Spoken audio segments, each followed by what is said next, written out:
L'ange du Seigneur annonça à Marie. Réjouis-toi, Marie, comblée de grâce, le Seigneur est avec toi. Tu es bénie entre toutes les femmes, et Jésus, le fruit de tes entrailles, est béni. Sainte Marie, Mère de Dieu, priez pour nous pécheurs, maintenant et à l'heure de notre mort. Amen. Voici la servante du Seigneur. Qu'il me soit fait selon ta parole. Réjouis-toi, Marie, comblée de grâce, le Seigneur est avec toi. Tu es bénie entre toutes les femmes, et Jésus, le fruit de tes entrailles, est béni. Sainte Marie, Mère de Dieu, priez pour nous pécheurs, maintenant et à l'heure de notre mort. Amen.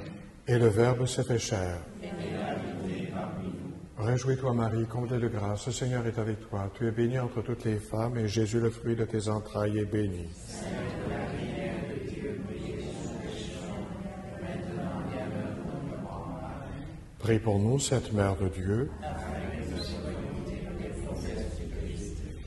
Que ta grâce, Seigneur, se répande dans nos cœurs. Par le message de l'ange, tu nous as fait connaître l'incarnation de ton Fils. Conduis-nous par sa passion et sa croix, avec le secours de la Vierge Marie, jusqu'à la gloire de la résurrection, par son nom Jésus le Christ, notre Seigneur. Amen.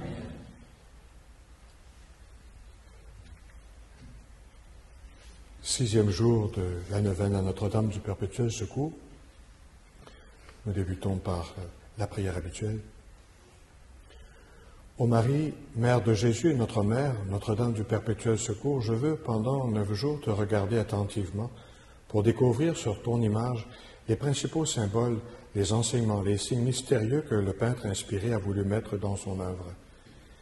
Et non seulement ce que je lirai en ces pages, mais encore ce que toi-même tu m'enseigneras sur ton Fils et sur notre Dieu qui est Père et Mère, plein d'amour. Aide-moi à suivre fidèlement ton Fils Jésus. Ranime en mon esprit et en mon cœur la foi, l'espérance et l'amour avec lesquels tu désires qu'on te regarde avec et t'invoque afin de raviver notre confiance, une confiance illimitée en ton secours. Amen.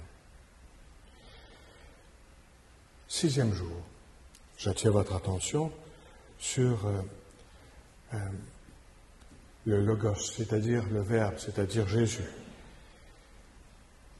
Marie, tu nous présentes à Jésus, le Christ, le Logos, comme Jean nous le présente dans son chapitre 1 de son évangile.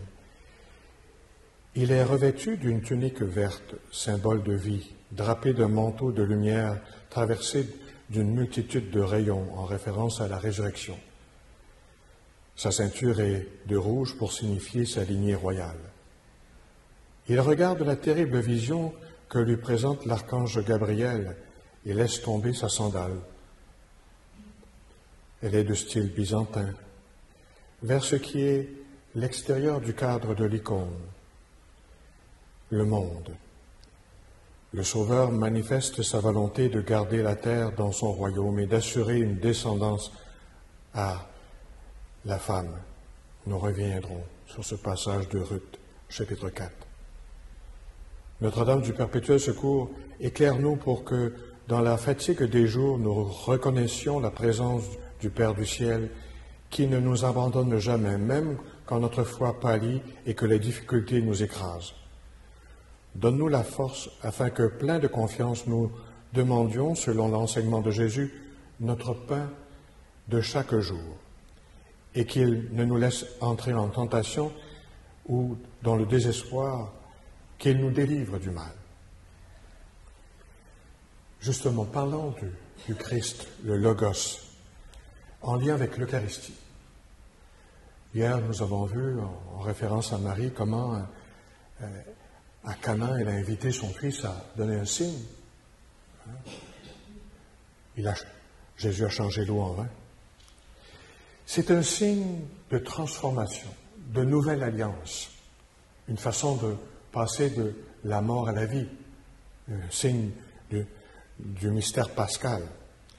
Lorsque les Juifs célèbrent la Pâque, ils chantent à répétition ce psaume 135 ou 136 avec ce répond « Éternel est son amour ». C'est pour se rappeler, faire mémoire que Dieu a fait quelque chose pour eux. Il a créé le monde éternel est son amour. Il les a sortis d'Égypte, car éternel est son amour. Et c'est la même chose pour nous. Pensez un instant au fait que Dieu vous a donné la vie, car éternel est son amour. Au fait que le Seigneur vous sauve, car éternel est son amour. Il veut nous donner à nouveau sa vie éternelle. Comme le peuple d'Israël, nous voulons faire mémoire que Dieu fait quelque chose pour nous. Le peuple d'Israël a fait l'expérience et chaque année se rappelle, fait mémoire de la libération d'Égypte. On a ça dans le livre de l'Exode. Que l'on prenne un agneau par famille, ce sera une bête sans défaut, un mâle. En l'occurrence, quel est cet agneau sans défaut, ce mâle? C'est Jésus. On prendra du sang, on le mettra sur les 2 montants, sur les linteaux, dans la maison où l'on mangera. On mangera du pain sans levain, un rappel de l'Eucharistie. Vous mangerez la ceinture au rein, en toute hâte. C'est le Seigneur qui établit son règne. Et le sang sur les linteaux des portes, ça vous rappelle peut-être le sacrement du baptême, celui de la confirmation ou des autres sacrements. Vous êtes marqués du sceau de Dieu. Dans la tradition chrétienne, Paul dira dans sa première aux Corinthiens, au chapitre 11, le rappel de ces paroles que nous reprenons à chaque Eucharistie. La nuit où il était livré, le Seigneur prit du pain, ayant rendu grâce, car éternel est son amour. Il prend le pain, ceci est mon corps, il prend le vin, ceci est mon sang. Chaque fois que vous mangerez ce pain, que vous buvrez à cette coupe, vous proclamerez la mort du Seigneur jusqu'à ce qu'il vienne. Alors, nous avons cela à faire mémoire à chaque Eucharistie. Et vous me direz, quel est le rapport avec l'icône de Notre-Dame du Perpétuel Secours? J'y viens. Si vous regardez comme il faut dans l'icône, vous voyez une sandale, n'est-ce pas, qui tombe vers le bas du cadre. On dit qu'il faut interpréter tout le temps une icône, la Bible ouverte. Et ça fait référence à un passage précis. C'est dans le livre de Ruth, un livre de l'Ancien Testament, au chapitre 4. Il rappelle la tradition du Lévirat. Je vous raconte cette petite histoire. C'est comme une belle histoire d'amour. Et c'est cette histoire d'amour que Jésus répète à chaque Eucharistie. C'est d'abord une femme étrangère, Ruth, qui marie un juif. Et puis, à cause de la famine, ils sont obligés de sortir de la région de Judée et d'aller en pays Moab. Puis, entre-temps, le mari juif meurt. Et il reste sa veuve sans enfant, puis sa mère. Autrement dit, la Moabite avec la belle-mère.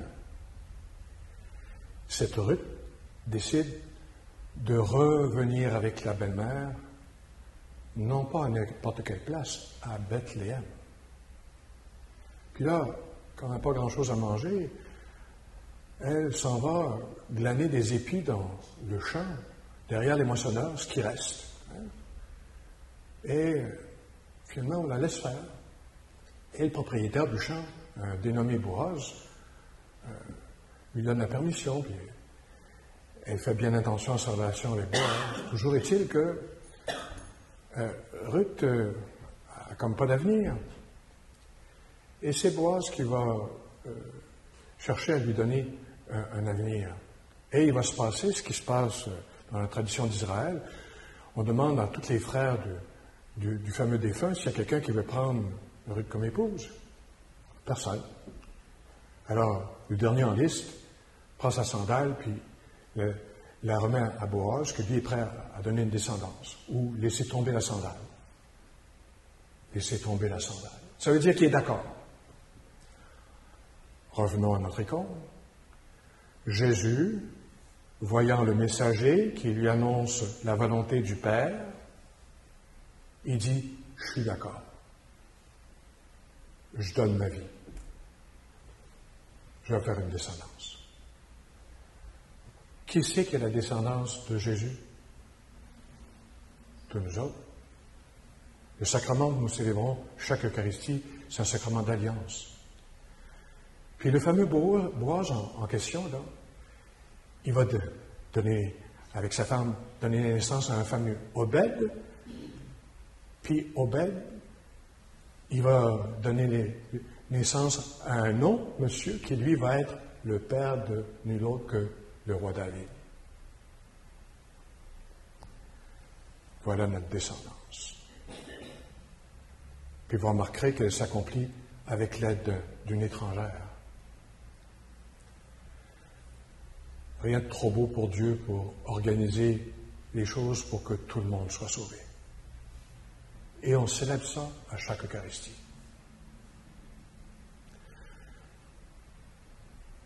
Le Fils de Dieu est d'accord pour donner sa vie par amour.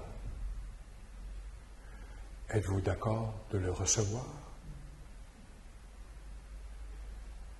Disons une prière finale à Notre-Dame, en s'inspirant de Jean-Paul II, en pensant spécialement à tous les démunis.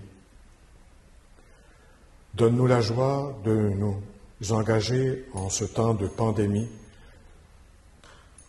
dans une solidarité plus consciente et active envers les pauvres, en annonçant de manière nouvelle et efficace l'Évangile de ton Fils, fondement et sommet de toute convivialité humaine qui aspire à une paix vraie, juste et durable. Comme l'enfant Jésus que nous contemplons sur cette vénérable icône, nous voulons, nous aussi, serrer fortement ta main droite. Tu ne manques ni de pouvoir ni de bonté, ô Notre-Dame, pour nous secourir en n'importe quelle difficulté et en toute situation. L'heure actuelle est ton heure, viens donc à notre aide et sois pour nous tous refuge et espérance. Amen. Ô Vierge du perpétuel secours, Sainte Mère du Rédempteur, porte du ciel, chemin qui montre le Logos, viens au secours de ton peuple qui désire se relever. Réjouis-toi, Marie, comblée de grâce, le Seigneur est avec toi. Tu es bénie entre toutes les femmes, et Jésus, le fruit de tes entrailles, est béni.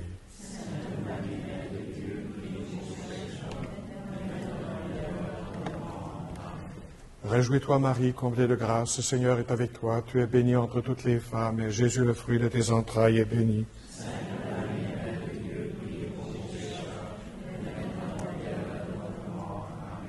Réjouis-toi, Marie, comblée de grâce, le Seigneur est avec toi. Tu es bénie entre toutes les femmes, et Jésus, le fruit de tes entrailles, est béni.